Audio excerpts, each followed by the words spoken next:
Hi friends, this is Yashwant. మీరు thumbnail లో చూసినట్టు ఫొటోస్ మీద ఆబ్జెక్ట్స్ని, థింగ్స్ని ఎట్లా యాడ్ చేసుకోవాలని చెప్తాయి వీడియోలో. దీనికోసం మీరు ఏదైనా బ్రౌజర్కి వెళ్ళి సెర్చ్లో అడాబ్ ఫైర్ఫ్లై ఆ వెబ్సైట్ ఓపెన్ చేయండి. నేను లేదంటే ఈ వీడియో డిస్క్రిప్షన్లో ప్రొవైడ్ చేస్తా లింక్, డైరెక్ట్ ఓపెన్ చేయండి.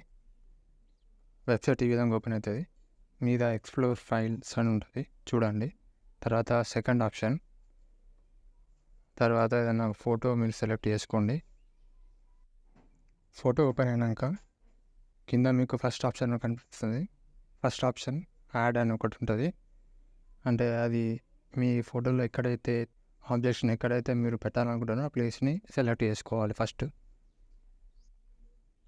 ఏరియా సెలెక్ట్ చేసుకున్నాక కింద అక్కడ మీకు ఏదైతే కావాలి అనుకుంటున్నారో దాన్ని టైప్ చేసి అక్కడ పెట్టండి. ఫర్ ఎగ్జాంపుల్ నేను ఇస్తా, చూడండి ఒకసారి ఇట్లా ఇవ్వాలని.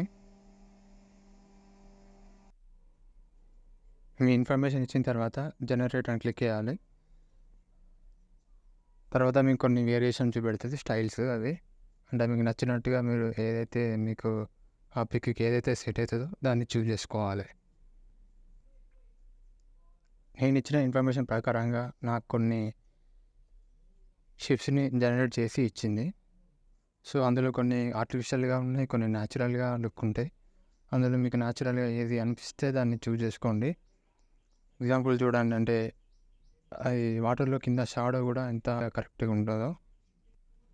తర్వాత మీద స్కై కూడా కొంచెం ఎంటీ అనిపిస్తుంది నాకు. సో మళ్ళీ కొన్ని బర్డ్స్ పెట్టాలనుకుంటున్నా. మళ్ళీ ఏరియా సెలెక్ట్ చేసుకొని మళ్ళీ కింద అందులో టైప్ చేయండి ఫ్లయింగ్ బర్డ్స్ అని. సో మీ సెలెక్ట్ చేసుకునే ఏరియాలో ఆ బర్డ్స్ ఎగురుతున్నట్టు అట్లా చూపెడుతుంది అది. తర్వాత నేను ఒక ప్లేన్ ఇట్లా పెడదాం అనుకున్నా, కానీ అది సెట్ అవుతలేదు, ఎందుకో నాకు న్యాచురల్గా అనిపించలేదు అది. సో దాన్ని అది తీసేయాలి. అంటే మీకు కూడా ఏమైనా మిస్టేక్ అయినప్పుడు కింద మీకు యాడ్ పక్కన సబ్ట్రాక్ట్ అని ఉంటుంది, దాన్ని క్లిక్ చేసి మీరు ఏదైతే మిస్టేక్ అయిందో దాని మీద సెలెక్ట్ చేసుకోండి. మళ్ళీ అది మీ ఒరిజినల్ పిక్ రికవర్ అవుతుంది. అక్కడ మీద షిప్ మీద ఏరియా ఖాళీగా ఉన్నది. సో అందులో మనం ఇప్పుడు ఒక ఫిషర్మ్యాన్ని చేపలు పడుతున్నట్టు అక్కడ సెట్ చేద్దాం. నెక్స్ట్ ఆ షిప్ మీద ఒక బర్డ్ని పెట్టాలి. సో దానికోసం మళ్ళీ ఆ ఏరియా సెలెక్ట్ చేసుకొని కింద ఇన్ఫర్మేషన్లో బర్డ్ అని టైప్ చేసి జనరేట్ చేసి ఏదైతే కరెక్ట్ సెట్ అవుతుందో దాన్ని చూజ్ చేసుకోవాలి.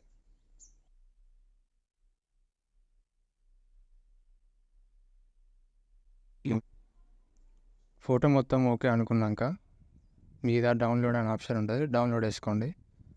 సో మనకు పిక్ విధంగా డౌన్లోడ్ అయినాక కింద చూసుకుంటే దాని లోగో ఉన్నది. సో ఆ లోగో ఆ టెక్స్ట్ రిమూవ్ చేయాలంటే ఆల్రెడీ నేను ఒక వీడియో వేసిన దీని మీద. ఆ వీడియో లింక్ కింద డిస్క్రిప్షన్లో ప్రొవైడ్ చేస్తా, ఒకసారి దాన్ని కూడా చూడండి, మీకు ఎట్లా రిమూవ్ చేయాలి అని అర్థమవుతుంది. Thank you for watching. అలాగే ఈ వెబ్సైట్లో మీరు ఫోటో బ్యాక్గ్రౌండ్ కూడా చేంజ్ చేసుకోవచ్చు, అది కూడా చెప్తా. ఇప్పుడు పిక్ అప్లోడ్ చేసిన తర్వాత కింద బ్యాక్గ్రౌండ్ అని ఉంటుంది, క్లిక్ చేయాలి. అది కొంచెం టైం తీసుకుంటుంది. తర్వాత మీకు బ్యాక్గ్రౌండ్ మొత్తం క్లియర్ అయ్యి ఉంటుంది. ఏమన్నా మీరు దానిలో కస్టమైజ్ చేసుకోవాలనుకుంటే కింద యాడ్ ఆప్షన్ క్లిక్ చేసి మళ్ళీ మీకు ఏదైతే వద్దు అనుకుంటున్నారో దాన్ని రబ్ చేయండి, అది రిమూవ్ అవుతుంది అది. ఆ తర్వాత బ్యాక్గ్రౌండ్లోకి వెళ్ళి మళ్ళీ అందులో టెక్స్ట్ని ఇవ్వాలి. అంటే మీకు బ్యాక్గ్రౌండ్ ఏది కావాలనుకుంటున్నారో దాన్ని టైప్ చేసి పెట్టాలి. ఇచ్చిన ఇన్ఫర్మేషన్ ప్రకారంగా నాకు కొన్ని పిక్స్ జనరేట్ చేసి ఇచ్చింది. సో అందులో నేను ఏదో ఒక బెస్ట్ని చూజ్ చేసుకోవాలి. I hope this video will be useful to you. Thank you for watching, and please subscribe to my channel for more videos. Like and share to new creators.